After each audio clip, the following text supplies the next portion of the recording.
Ezui partout dans le monde. Ezui les Kamora Motote, Bosolo et Abosolo Boko, Bomabiso Boko, Liabisonda Modabrasibiso, to continue mon thème. Passe.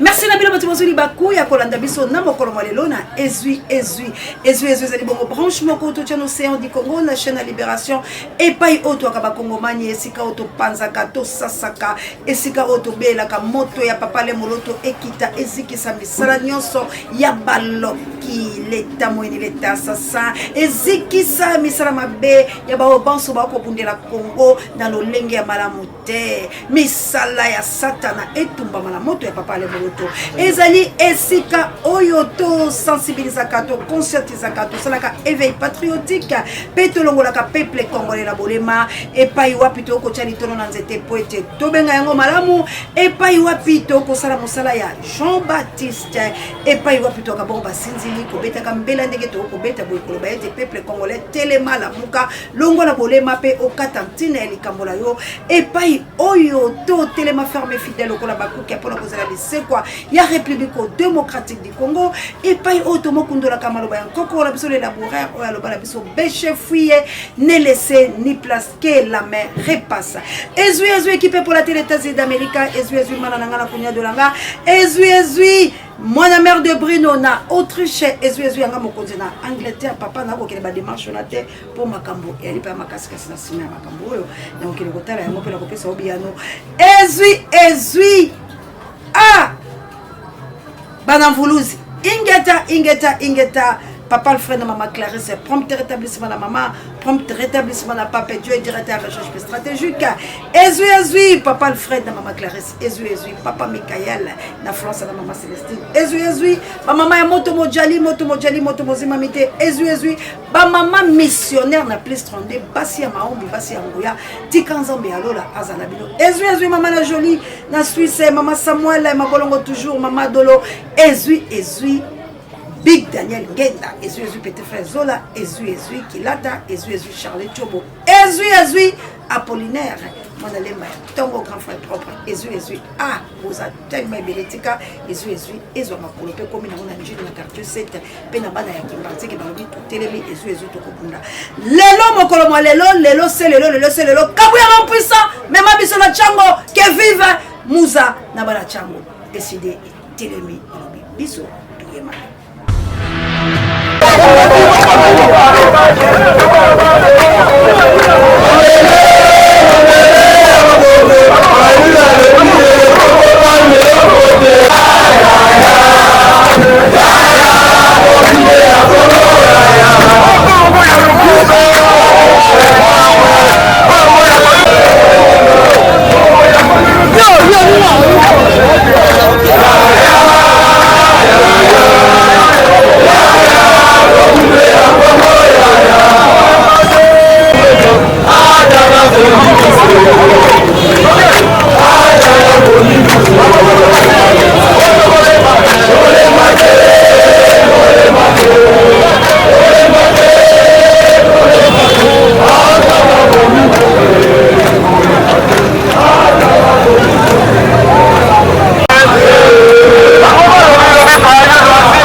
Merci encore une fois. La bino bateau besoin de perception qui est la biso toujours là. Biso to le bito ko sala événement sur toujours mbongo oyo ko kipo na okene une fois pour toutes. To sala ya ndamu teto suki to zongi teto ngiso to bimi. En tout cas cette fois-ci estende ezala la ville province ya Kinshasa bisika o institution ifandaka. Ndenge ba démolir. Bomonto e bandi ko katana po ete bisika mususu to ya lobby bolongola. Bosala bobisika muso baza intouchable population akufi azangi misala akufi na nzala. Alors kanda on a nyonso ne ba grève ne biso do sola be étudiant na ba papa impayé tozali kozela bino bo soutenir biso bo motokene. Kasi toyoki pasi pe mawa pambate totala non bilili lolenge kani fumumpa ayamba maki na kikwite. Ah précisément dans mboka ya Pierre Ngolele. Bana kwili passé mobiliser qui le connaît cette personne pour na koyamba ya bango bongo neto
kasi ezali na mese moko balanki cité parmi bato oyo bakendaki bongo kobimisa la police pe bafabo po ete batelema mpona koempêche meeting ya mwana mboka Muzito oyo azali bongo président ya parti Nouvel Élan batelemi wana pona koempêche bango basala meeting te moto oyo azali cité ezali bongo monsieur Balanki kasi peuple population elobi nini elobi monsieur Balanki okozwa sanction na mikolo mizali koya parce que babengi yo Balanki kasi yeba te peuple congolais kitisa yo po ete telemi na opération buka béton oyo peuple azali na mikolo oyo kasi esali pasi pe motango ya bato baike mokolo mwa lobi moleki motango ya bato baike bazokaki pamba te bilo moko boyebi ete soki la police tope baifa bo batelemi na likambo bango bayaka malembe te kotindika population pe basympathisant ya parti Nouvel Élan epesi pasi pe mawa mwana mboka akomi mopaya na mboka na ye yango nde tokoboya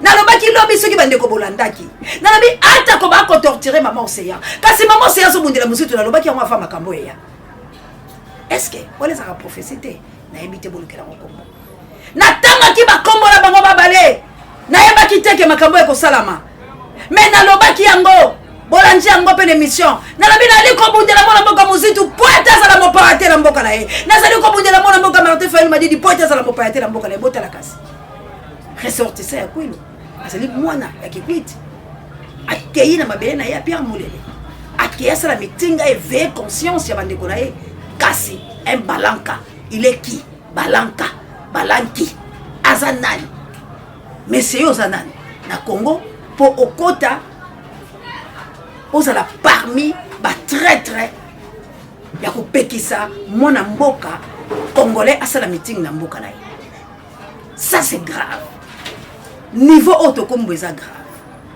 accueil impeccable kabuya tchel sous vidéo.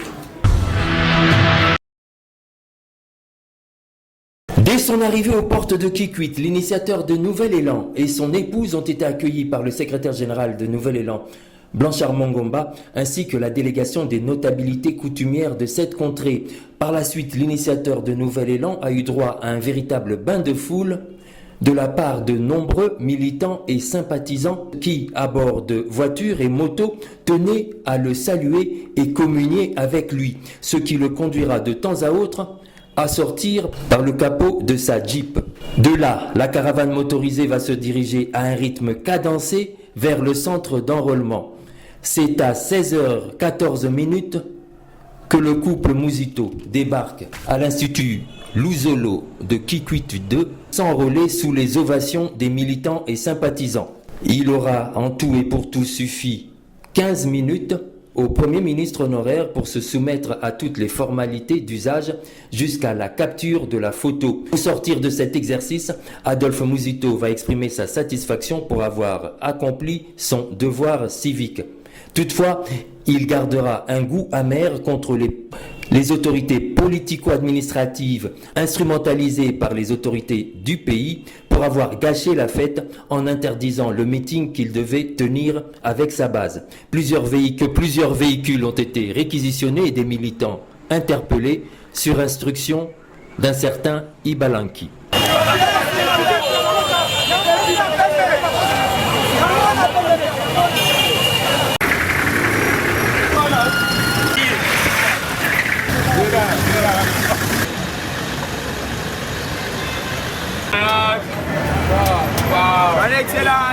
Dimanche 12 février 2023, à la tête d'une forte délégation, Adolphe Muzito, initiateur de Nouvel Élan, quitte Kinshasa pour une nouvelle mission dans le Kwilu. Entamée déjà il y a quelques mois à Kwamut dans le Mai-Ndombe, Popo Kabaka, Kasongolunda et Kenge dans le Kwango, avec comme double objectif, primo, compatir avec les populations victimes du conflit Teke-Yaka. Secondo, sensibiliser l'opinion sur la résolution des conflits fonciers qui entravent au progrès et au développement des communautés par la titrisation qui comprend des réformes dans les domaines fonciers, miniers, lacustres et même aériens. Considéré comme l'offre politique de Nouvel Élan pour les échéances à venir. Lundi 13 février 2023, première étape, Kolokoso via Kenge, à 70 km du chef-lieu de la province du Kwango. Accueilli par une foule nombreuse devant le couvent des sœurs carmélites, non loin du marché de Kolokoso, l'initiateur de Nouvel Élan, dont les partisans appellent affectueusement visionnaire du Congo, Adolphe Muzito, va expliquer à l'assistance les motivations profondes de cette tournée en Kikongo. Donc, il y a titrisation, il y a toto, il y a njila, non si le mélène mesu, il y a nzokanga, il y a santé, il y a nyonso, il y a réalité à chaque secteur, chaque territoire, en entretenant la bafounou ya voilà. Mardi 14 février, arrivé aux alentours de 17h, à Fatundu, dans la province du Kwilu, après un véritable parcours de combattants de 85 km en 10 heures, en raison de l'état chaotique de la route, Adolphe Muzito, accompagné de son épouse Chantal Muzito, débarque en triomphe dans la cité de Fatundu, dans la province du Kwilu, accueilli par des milliers de militants et sympathisants de Nouvel Élan. Dans cette ambiance survoltée, la population conquise par la vision de leur leader proposera de le porter en tipoï, offre qu'il rejettera catégoriquement, jugeant cette pratique ancestrale non conforme à ses idéaux de socialiste. Accompagné de son épouse, Adolphe Muzito et sa suite sont alors conduits en la salle paroissiale Notre-Dame de Fatima de Fatundu pour un échange avec les forces vives, autorités traditionnelles et autres notabilités de cette contrée. Prenant la parole, l'initiateur de Nouvel Élan va alors décliner les raisons de sa présence à Fatundu.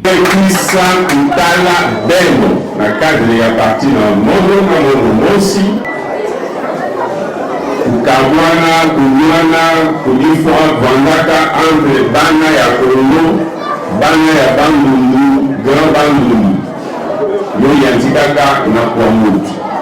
Une visite de compassion à l'égard des victimes du conflit Teke-Yaka de Kwamut, la recherche d'une solution au conflit lié à la terre récurrent à travers tout le pays par la réforme préconisée par son parti dans le cadre de son offre politique en prévision des échéances de 2023. Telles sont les missions de l'initiateur de Nouvel Élan, Adolphe Muzito. Voilà besoin de ma vidéo. Mon amboka ayamba mindenga ayamba baka fumu pabo batsela kaye. L'homme de titrisation des terres. L'homme qui veut la paix. Moto alobi biso na lamuka to kokena ngoti na lifobo. Alobi to télé mais po ete ba Congo man to sensibiliser ba. Mais boyende bako saila ba kolomboka. Boyende bako saila ba kolomboka. Soki Kagame akele ki kwiti, sécurité akosakala te po Kagame aloba meeting. Soki ezalaki Rwandais to français moko boloko Macron ko yaloba ki na ki kwiti, sécurité akosakala te. Mais ma propre base ressortissant ya Congo, ba Congolais comme le cas étranger. Balanki aux a cité, Tokolokayo, Toyebayo aux anal. Oyo aux a parmi, très très, il y a pour déstabiliser. Politique est compétition des idées et des intelligences. Est-ce que vous allez faire bon? C'est le fait, hein? Alors, on va mettre le président élu, président Yamokou Maboko. Merci beaucoup, Nambana Yatango. Vous c'est d'accord la provocation. Nous avons un temps très difficile.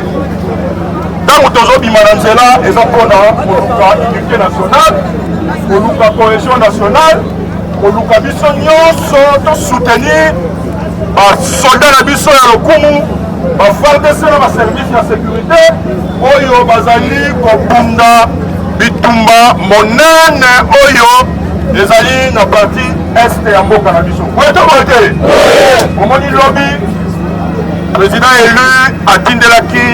Bandeko ya Union africaine Mokanda. C'est la première fois à publier Mokanda Oyoye à Tindaka chaque année na Union africaine. Mais à Komaka, va répondre à Kate.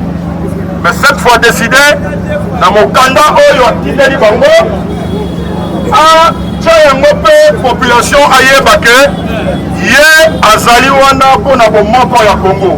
Ye azali wana lokola moto oyo bakongolais baponaki massivement. Donc akoki kosala trahison te mpona mboka, akoki mpe kokomplote mpona mboka te. Ayebisi bandeko ya Union africaine. Alobi lolenge oyo bozali koloba te. Silence na bino ezali silence moko coupable. C'est-à-dire que au niveau côté là, on est à Congo, s'il vous plaît, vous bien le moquette à matinée. S'il vous plaît.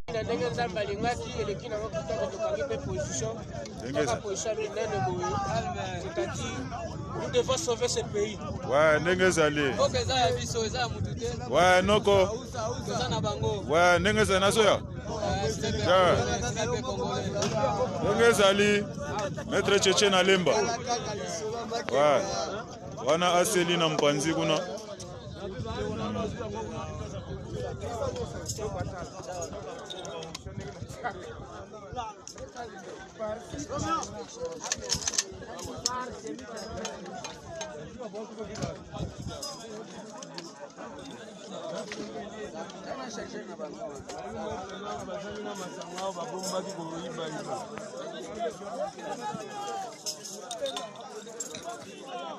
Ouais, c'est l'effet nanga mwalimu itaki ataka des points. Danger na. Ouais.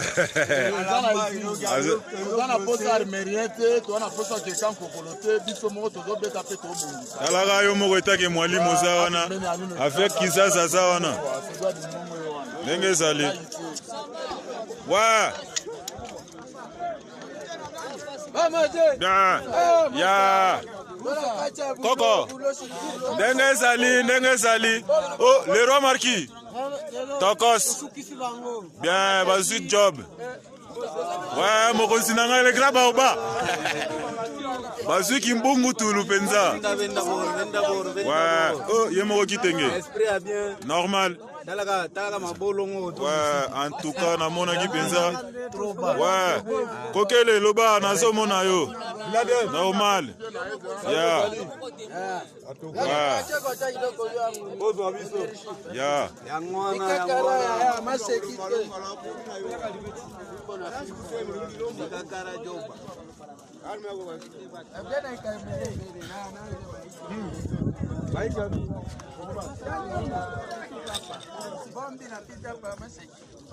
Bejer Mourouzi.